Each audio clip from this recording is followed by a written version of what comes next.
മോൻ്റെ ജന്മദിനാണ്, സന്തോഷമുള്ള ദിവസമാണ്.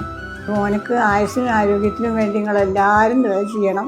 അതുപോലെ അവനെ കൊണ്ട് കഴിയണ പോലെ അവനെല്ലാവർക്കും സഹായം ചെയ്യണം. മോനാണ്, നിങ്ങൾക്ക് എല്ലാവർക്കും അറിയാലോ, ഞാൻ പറയേണ്ട ആവശ്യമില്ലല്ലോ. അതുകൊണ്ട് ഇനി അവന് സഹായം ചെയ്യാനും ആദ്യം അവന് ആരോഗ്യം ആയുസ്സുള്ള കൊടുക്കട്ടെ.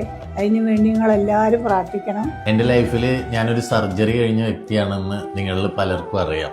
കിഡ്നി ട്രാൻസ്പ്ലാന്റ് കഴിഞ്ഞതാണ്. ഈ വരുന്ന സെപ്റ്റംബർ വന്നു കഴിഞ്ഞാൽ 13 വർഷമായി. അപ്പം ശരിക്കും ഒരു രണ്ടാം ജന്മം തന്നെയാണ്. നമുക്ക് അങ്ങനെ ഇല്ല, രണ്ടാം ജന്മം ഇല്ല. പക്ഷേ ആരോഗ്യം വെച്ച് നോക്കുമ്പോൾ പടച്ചോൻ തന്നൊരു ജന്മം തന്നെയാണ് വീണ്ടും. അപ്പം അതിലെന്തായാലും ഒരുപാട് അൽഹംദുലില്ലാ പടച്ചവനോട് അത്രയും നമ്മൾ കടപ്പെട്ടിരിക്കുന്നു. എൻ്റെ കൂടെ ഉള്ളവരൊക്കെ പലരും ഇന്ന് ഇല്ല. പലരും ഇപ്പോഴും വീണ്ടും കിഡ്നി ഫെയിലിയറായിട്ട് ഡയാലിസിസ് ചെയ്യുന്ന ആളുകളാണ്. ഒരുപാട് പേരുടെ പ്രാർത്ഥന കൊണ്ടും എല്ലാവരും സപ്പോർട്ട് കൊണ്ടാണ് കിഡ്നി ട്രാൻസ്പ്ലാന്റ് ഒക്കെ കഴിഞ്ഞത്. ആ സമയത്ത് ഒരുപാട് സന്തോഷമുണ്ട് കേട്ടോ. പടച്ച തമ്പുരാൻ ഒരു വർഷം കൂടി തന്നിരിക്കുകയാണ്. ഒരുപാട് പ്രയാസത്തിലൂടെ കടന്നു പോകുമ്പോഴും ഈ ഒരു സ്നേഹത്തിന് മുന്നിൽ നമ്മൾ വേറെ ഒന്നുമല്ല.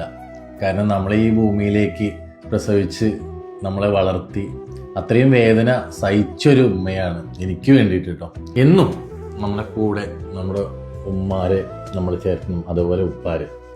ഒരു വർഷം കൂടിയും അങ്ങനെ പടച്ചോൻ തന്നിരിക്കുകയാണ്.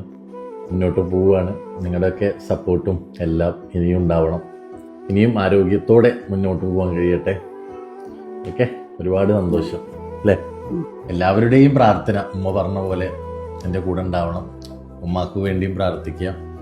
എന്നെ കൊണ്ട് പറ്റുന്ന പോലെ ചെയ്ത് ഇനിയും മുന്നോട്ട് ഞാൻ പോവും. അപ്പം എല്ലാവരും സപ്പോർട്ട് ചെയ്യാം വീണ്ടും അല്ലേ അമ്മ?